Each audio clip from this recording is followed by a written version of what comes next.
Hello everyone, good morning. আমি উমা। আমার ছোট্ট একটা পরিবারের পক্ষ থেকে তোমাদের সকলকে জানাই অনেক অনেক ওয়েলকাম আর ভালোবাসা। দিনটা ছিল মঙ্গলবার আর এখন ঘড়ির কাঁটাতে বাজে সকাল 7:30। আজকে ঘুম থেকে উঠতে উঠতে আমার 7:45 বেজেই গেছে। অনেক সময় ঘুমটা কিন্তু বেশ ভালো হয়, আবার অনেক সময় ঘুমটা হতে চায় না, সে কারণে সকাল সকাল ঘুমটা ভেঙে যায়। ভোরবেলার দিকে একবার ঘুম থেকে উঠে আবারও একটু ঘুমিয়ে পড়েছিলাম, সেহেতু ঘুম থেকে উঠতে অনেকটা দেরি হয়ে গেছে।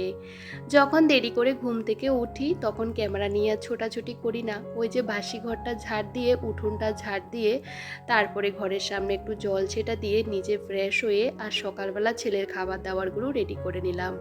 সকালবেলা আজকে ছেলেকে দিলাম ম্যাগি সেদ্ধ আর একটু হরলিক্স আর বিস্কিট, কারণ সকালবেলা দুধটা ওকে দিতে চাই না, একটু উষ্ণ গরম জল করে ওই যে হরলিক্সটা খাইয়ে দিই। তবে আলাদা আলাদা খাবার দেওয়ার চেষ্টা করি, প্রত্যেকটা দিন একই ধরনের খাবারগুলো দিই না। ঘুম থেকে যদি কখনো দেরি করে উঠি তবে কাজগুলো কিন্তু টাইমের মধ্যে শেষ করার চেষ্টা করি, কারণ বেশি দেরি করে কাজ করতে আমার একদমই ভালো লাগে না। এমনি তো ঘুম থেকে ওঠার পর আমি এক ফোঁটাও সময় নষ্ট করি না, কাজকর্ম করতে থাকি। কাজকর্ম ফেলে রেখে কারোরই বসে থাকতে ইচ্ছে করে না। তবে মাঝে মধ্যে দেখবে ঘুমটা যখন ভালো হয় তখন কিন্তু অনেকটা ফ্রেশ লাগে আর কাজ করার এনার্জিটাও কিন্তু অনেকটাই থাকে।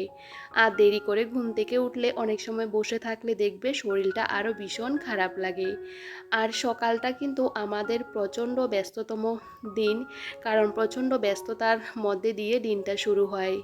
তো আজকে ছেলেকে এই যে স্কুলে পৌঁছাতে পৌঁছাতে আমার 8:15 বেজে গেছে, যেহেতু বাড়ি থেকে বেরিয়েছি দেরি করে, তার মধ্যে সকালবেলা টোটো অটো কিছুই পাওয়া যায় না, আর সে কারণে কিন্তু ছেলেকে স্কুলে দিতে গিয়ে একটুখানি দেরি হয়ে গেছে। আর আমাদের এখানে দেখতে পেলে রাস্তাঘাটগুলো কীরকম অবস্থা, তবে কিচ্ছু করার নেই, একটু বৃষ্টি হলে জল জমে থাকে আর হাঁটাচলা করতেও ভীষণ অসুবিধা হয়ে পড়ে।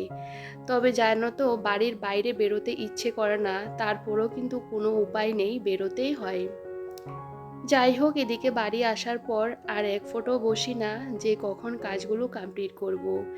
আমার সকালবেলা ঘরবাড়ির অবস্থা ঠিক এরকম হয়ে থাকে, বিছানা থেকে ঘরের প্রত্যেকটা জিনিস এদিক সেদিক অগোছালো হয়ে থাকে। আমার এই সমস্ত জিনিসগুলো দেখে একদমই ভালো লাগে না। বাড়ি এসে এই কাজগুলো আমি করে নেওয়ার চেষ্টা করি। দেখবে সকালবেলা প্রত্যেকটা বাড়িঘরের এরকম অবস্থা হয়ে থাকে, বিশেষ করে বেডরুমটা ভীষণ অগোছালো হয়ে থাকে। আসলে ওই ঘরটা তো গোছানোই থাকে, কারণ রাতেরবেলা যেহেতু ওই ঘরে আমরা ঘুমাই না, এই ঘরে ঘুমাই, তো এই ঘরটা বেশি একটা অগোছালো হয়ে থাকে। বিশেষ করে বিছানাটা যখন অগোছালো হয়ে থাকে তখন দেখবে পুরো ঘরটাই অগোছালো লাগে। তো প্রথমে এই যে বিছানাটা তুলে নিচ্ছিলাম, আর বিছানাটা কিন্তু আমি সবসময় টান টান করে পরিপাটি করে গুছিয়ে রাখতে ভীষণ ভালোবাসি।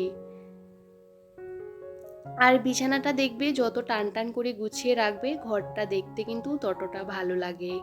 কাজ তো আমাদের সকাল থেকে রাত্রি পর্যন্ত করতে হয়, কিন্তু কাজগুলো যদি আমরা একটু ঠিকভাবে ম্যানেজ করতে পারি তাহলে দেখবে সময়ের অনেকটা আগে কাজগুলো কিন্তু হয়ে যায়। আমার যেহেতু একা সংসার আর একা হাতে সমস্ত কাজগুলো করি, সব সময় কিন্তু আমি টাইম ম্যানেজ করে করার চেষ্টা করি। দেখবে টাইমটা কিন্তু সবসময় মেনটেন করার দরকার। আর আমরা যদি সময়ের সাথে চলি তাহলে দেখবে কাজগুলো কিন্তু অনেকটা তাড়াতাড়ি করে নেওয়া যায়। সকাল থেকে যদি আমরা রাত অবধি যদি কাজ করার জন্য ওই যে লেট খাই তাহলে দেখবে কাজগুলো পরিপাটি করে করাও যায় না, আর সময়ের মধ্যেও কিন্তু শেষ করা যায় না। আমরা যদি সারাটা দিন সংসারের কাজের মধ্যে পড়ে থাকি আর নিজেকে যদি একটুখানি সময় না দিই তখন দেখবে কাজ করতে একদমই ভালো লাগে না। সারাটা দিন কাজ করতে কারোরই ভালো লাগে না। আমি মনে করি নিজের মতন করে সময় কাটানোর জন্য একটু সময়ের দরকার সবারই হয়। তো আমি কিন্তু সকাল থেকে এক ফোঁটাও বসি না, কাজকর্ম ফেলে রেখে আমার বসে থাকতে একদমই ভালো লাগে না। যতক্ষণ আমি কাজগুলো কমপ্লিট করব না ততক্ষণ কেমন একটা লাগে। তো সব সময় চেষ্টা করি সকালে আমি এই যে এসে কাজে লেগে পড়ি। আসলে সকালবেলা আমার বরের সাথেও সেরকম আমার কথা হয় না। যখন ছেলেকে স্কুলে ঢুকিয়ে দিই, ওই যে আস্তে আস্তে 10 থেকে 15 মিনিট বরের সাথে কথা বলতে বলতে বাড়ি আসি। এসে কিন্তু ফোনটা রেখে দিই আর আমি কিন্তু নিজের মতন করে কাজগুলো করি। এদিকে কিন্তু গান চালিয়ে দিয়েছি। আজকে আর টিভি চালালাম না, কারণ টিভি চালাতে গেলে একটুখানি দেরি হয়ে যাচ্ছে।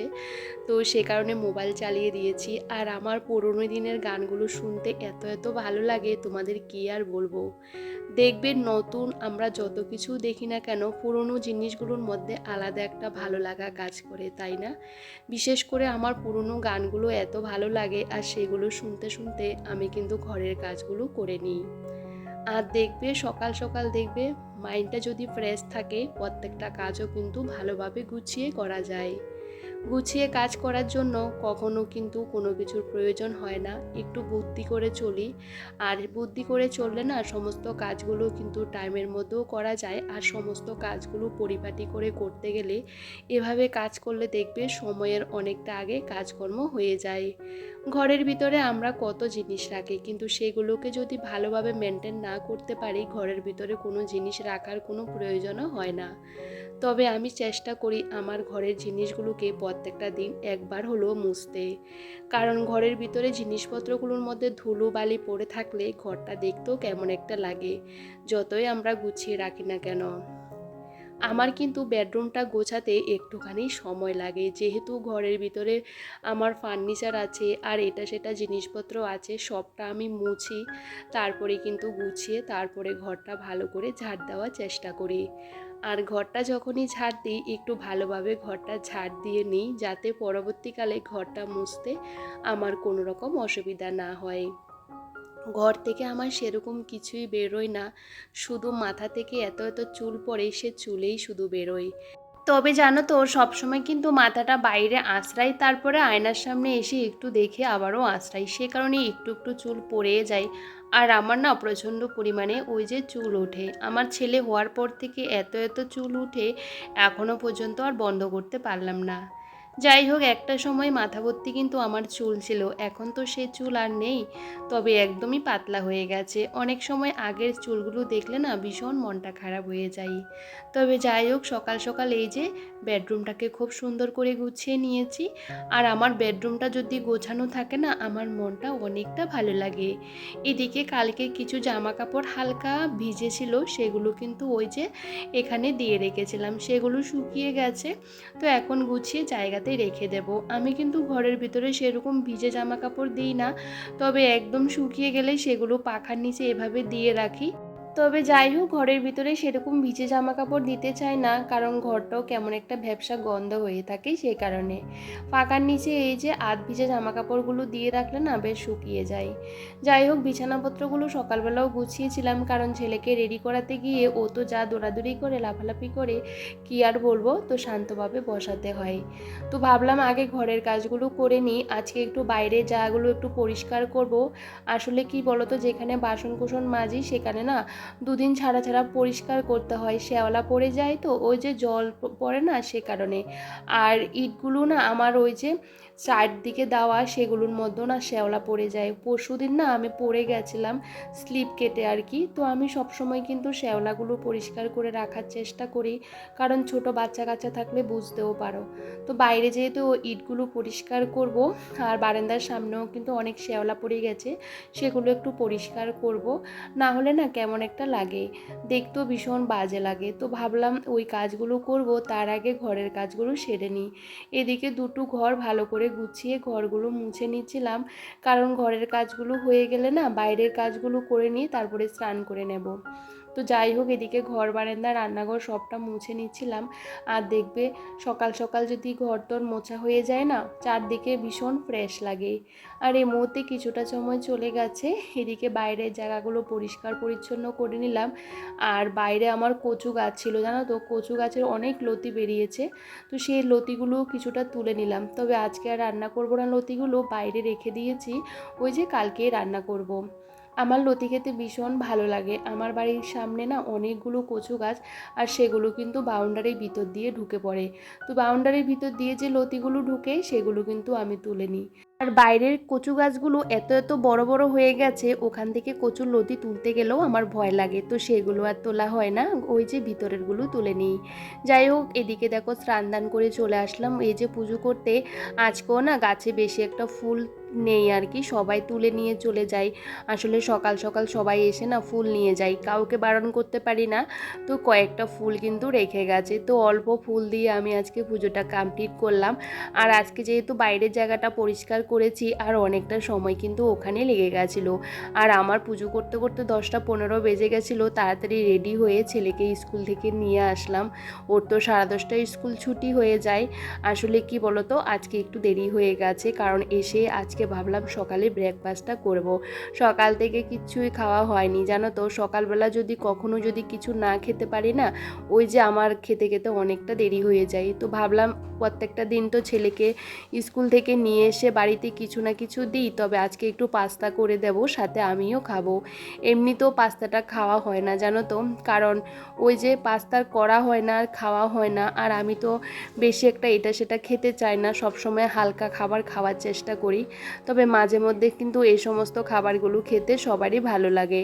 যাই হোক, এদিকে দেখো ছেলে কিন্তু পেঁয়াজ খেতে একদমই পছন্দ করে না, আর সবজি দিলেও খেতে চায় না। তারপরে একটা ডিম দিয়ে অল্প পেঁয়াজ দিয়ে এটা কিন্তু বানিয়ে নিয়েছি। বিশ্বাস করো, খেতে কিন্তু দারুণ হয়েছে। আর আমার ছেলেও কিন্তু খাচ্ছে, ও কিন্তু শুধু পাস্তাগুলো খাচ্ছে, ডিমও খাচ্ছে না, পেঁয়াজও খাচ্ছে না। আর এদিকে কিন্তু আমি ভাতটা বসিয়ে দিয়েছিলাম, আর ডিম আলুটা সেদ্ধ করে নিয়েছিলাম। ডিম আলুটা সেদ্ধ করে রান্না করলে কিন্তু তাড়াতাড়ি রান্নাটা হয়ে যায়, বেশি একটা সময়ও লাগে না। আর আজকে দেখো প্রেসার কুকারে 2টো সিটি হয়ে গেছে, সে কারণে কিন্তু আলুগুলো এতটাই নরম হয়ে গেছে কি আর বলবো। আমি ভেবেছিলাম আলুটা যেহেতু অনেকটা বড়, মাঝখানে অনেক সময় কি বলো তো সেদ্ধ হতে চায় না, সে কারণে 2টো সিটি দিলাম। তবে ডিমগুলো কিন্তু খুব সুন্দর ওই যে খোসাটা ছাড়িয়ে নিলাম আর কি। তো আজকে না সেরকম কিছু রান্নাবান্না করব না। আসলে কালকের তরকারি রয়ে গেছে, কালকে রান্না করেছিলাম কুমড়ো দিয়ে, পুঁই শাক দিয়ে, আর ডাল করেছি সেটা রয়েছে। তো আজকে শুধু ডিম আলুর তরকারি করব, কারণ আমার ছেলে ডিম আলুর তরকারি খেতে ভীষণ পছন্দ করে। তো আমি কিন্তু বেশিরভাগ সময় ছেলেকে এভাবে রান্না করে ডিম আলুটা খাইয়ে দিই। আসলে কি বলতো, এমনিতেও সবজিটা খেতে চায় না, আর যখনই সবজিটা দিই না তখন ভাতটা একদমই খেতে চায় না। তবে কি বলতো, সবজির মধ্যে ওই যে শসা এগুলো কাঁচা কাঁচা খায়, গাজর এগুলো খায়, কিন্তু রান্না করে দিলে না সেগুলো একদমই খেতে চায় না। তো যাই হোক, এদিকে দেখো আমার চটজলদি রান্না হয়ে গেছে, বলতে পারো শর্টকাটে রান্না করে নিয়েছি। তো কালকে রান্নাগুলো এখনও গরম করিনি, খাওয়ার সময় গরম করব, যেহেতু আমি খাবো। আর আমার খাবার খেতে অনেকটা দেরি আছে, কারণ ছেলেকে খাওয়াবো। আর আজকে না অনেকটা দেরি করে ওই যে সকালের টিফিনটা খেয়েছি, পেটটা এতটা ভর্তি হয়ে আছে কি আর বলবো। তো যাই হোক বন্ধুরা, এদিকে সমস্ত কাজকর্ম সেরে নিয়ে এখন একটু নিজের মতন করে সময় কাটাবো। তবে চলো আজকের ব্লগটা এখানেই শেষ করছি, সবাই ভালো থেকো।